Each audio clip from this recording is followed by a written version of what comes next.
Singapura sebut Tiongkok tidak berani konfrontasi langsung dengan Indonesia.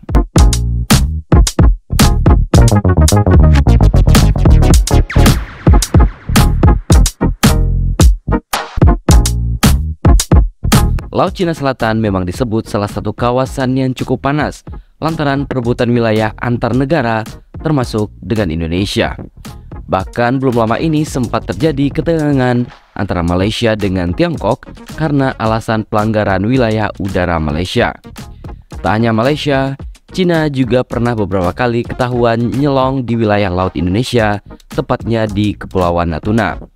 Melansir dari South China Morning Post atau SCMP, karena kenekatan ini Cina pernah diperingatkan oleh mantan diplomat Singapura, Konsor Mahbubani.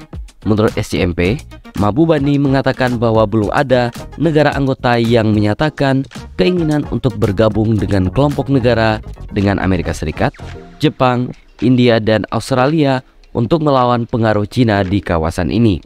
Tetapi untuk mempertahankan status quo saat ini, Cina perlu berhati-hati dalam masalah dari kedaulatan atas Kepulauan Natuna di bagian selatan Laut Cina Selatan.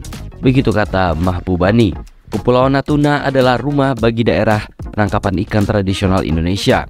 Dalam beberapa tahun terakhir, kawasan itu menjadi pusat ketegangan antara Cina dan Indonesia. Penjaga pantai Indonesia telah berulang kali mendeteksi kapal penangkap ikan Cina yang dikawal oleh kapal penjaga pantai. Mereka melanggar zona ekonomi eksklusif 200 mil laut di sekitar Kepulauan Natuna.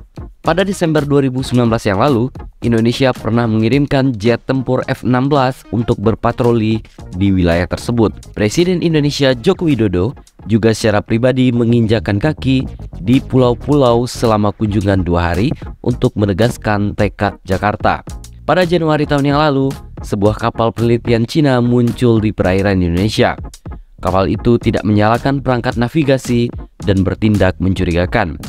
Cina telah mengklaim bahwa perairan di sekitar Kepulauan Natuna adalah daerah penangkapan ikan tradisionalnya dan menyatakan kesediaannya untuk menyelesaikan perbedaan melalui negosiasi bilateral. Jakarta menegaskan klaim Cina tidak berdasar dan tidak memiliki alasan untuk bernegosiasi.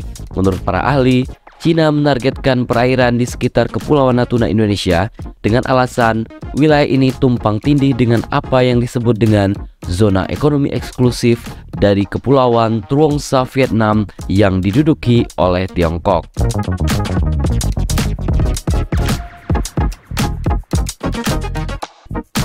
Cina dan Indonesia belum mencapai kesepakatan tentang delimitasi batas laut.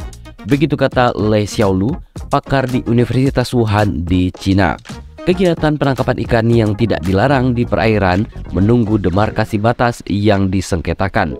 Begitu tambah Lei Xiaolu. Indonesia telah menegaskan posisinya untuk tidak mengakui fitur apapun dalam 9 garis putus-putus yang diklaim secara sepihak oleh Cina di Laut Cina Selatan. Pejabat pertahanan Indonesia telah menyebutkan skenario terburuk. Cina mengirim pasukan untuk mendarat di Kepulauan Natuna. Itulah sebabnya Indonesia terus-menerus mengerahkan kapal perang, jet tempur, dan peralatan pengintai berpatroli di wilayah sekitar Nusantara. Sementara Indonesia secara aktif memobilisasi angkatan lautnya untuk berpatroli. Ada alasan untuk khawatir bahwa Cina akan terus mengambil tindakan pemaksaan di wilayah yang disengketakan. Begitu kata pakar Antriadi Suprianto dari Universitas Nasional Australia. Saya khawatir pengekangan Indonesia terbatas.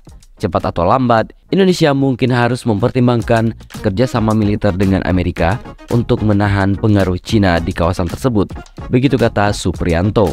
Rene Patirajawane, peneliti di Jakarta, mengatakan bahwa sejak tahun 1994, Biro Administrasi Perikanan Kementerian Pertanian Cina telah menerbitkan peta yang menyatakan seluruh wilayah di sekitaran Kepulauan Natuna sebagai fishing ground bagi Cina.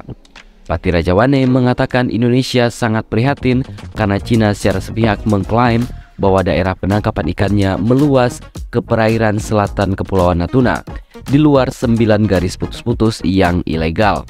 Colin Koh, pakar Nanyang Technological University di Singapura, mengatakan Beijing tidak akan terlalu menekan Jakarta. mengingat pengaruh politik Indonesia yang sangat besar di kawasan Asia Tenggara. Begitu seperti yang dikutip dari sosok.id.